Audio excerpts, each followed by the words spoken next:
Bueno, muy buenos días para todos. Mi nombre es Cristian Albeiro Orduz Duarte, estudiante del programa de Derecho de la Universidad Nacional Abierta y a Distancia, UNAD.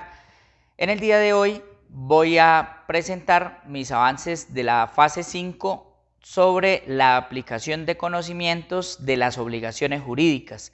Presento un saludo cordial a la docente Cindy Charlotte Reyes Sinisterra, a nuestros compañeros de grupo y a todas las personas que puedan ver este video.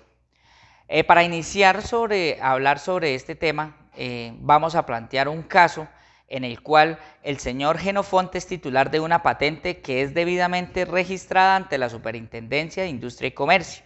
Este logra vender su patente a una farmacéutica por valor de 200 millones de pesos, pero pacta que sean unos pagos sucesivos por valor de 2 millones de pesos y además logra que la empresa le permita trabajar dentro del desarrollo e investigación para mejorar la patente.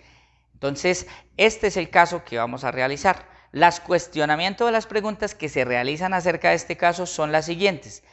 ¿Qué derechos patrimoniales existen en esta relación?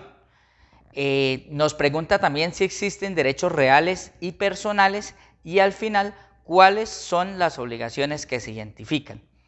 Para iniciar entonces partimos de la premisa de que los derechos patrimoniales son aquellos derechos que le permiten a los beneficiarios tener algún tipo de compensación, usufructo económico. En este caso, los derechos patrimoniales se dan en esta relación a partir de un derecho a la propiedad, en este caso propiedad intelectual, que ejerce el señor Genofonte sobre la patente que él ha desarrollado.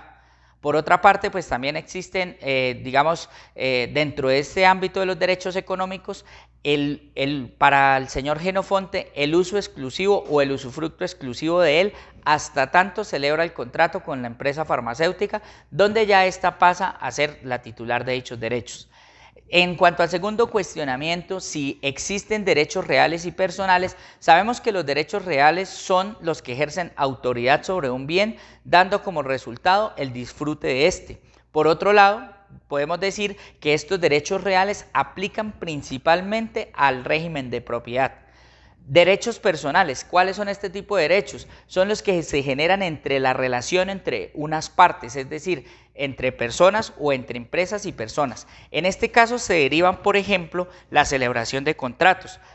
Existen en este caso dos contratos. El primero, el contrato de compraventa y pagos sucesivos, que fue por medio del cual el señor Genofonte vende su patente a la farmacéutica y ésta se compromete a pagarle los 200 millones de pesos en pagos sucesivos de 2 millones cada uno. Y también se genera una vinculación o un contrato laboral entre Genofonte y la farmacéutica para que éste trabaje en el área de investigaciones que le permitan desarrollar y potenciar o mejorar su patente. Entonces sí existen derechos reales y personales en este caso de aplicación.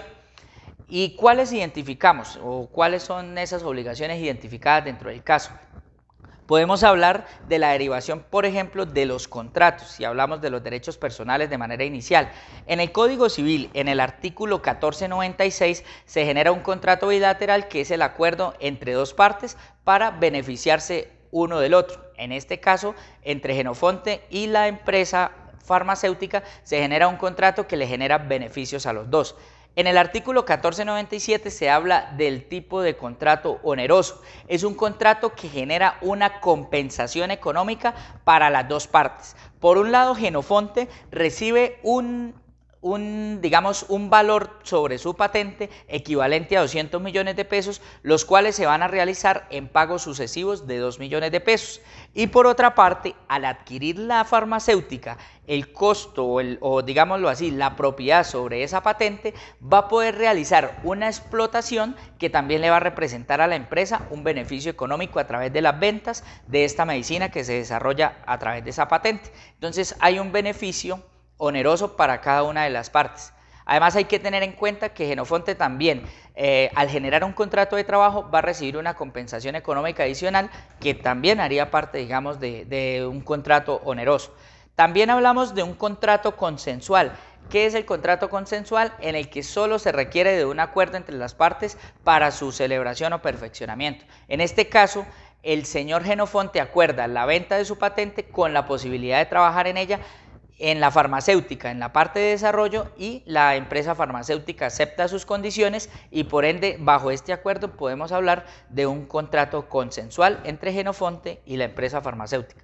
También hablamos que se genera otro tipo de derecho patrimonial, que es el derecho sobre la propiedad intelectual, que este derecho está reglamentado en nuestra normatividad jurídica y le permite a la persona poder hacer un uso, un usufructo y recibir una compensación económica sobre un invento, sobre algún tipo de propiedad o idea que desarrolle. En este caso, el señor Genofonte pues tiene la propiedad intelectual inicialmente sobre esta patente que él registra debidamente ante la respectiva Superintendencia de Industria y Comercio, y por eso adquiere unos derechos económicos sobre su desarrollo.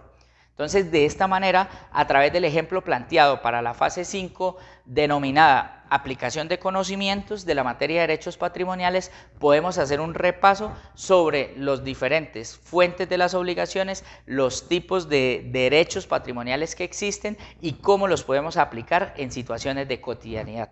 Muchísimas gracias y nos veremos pronto.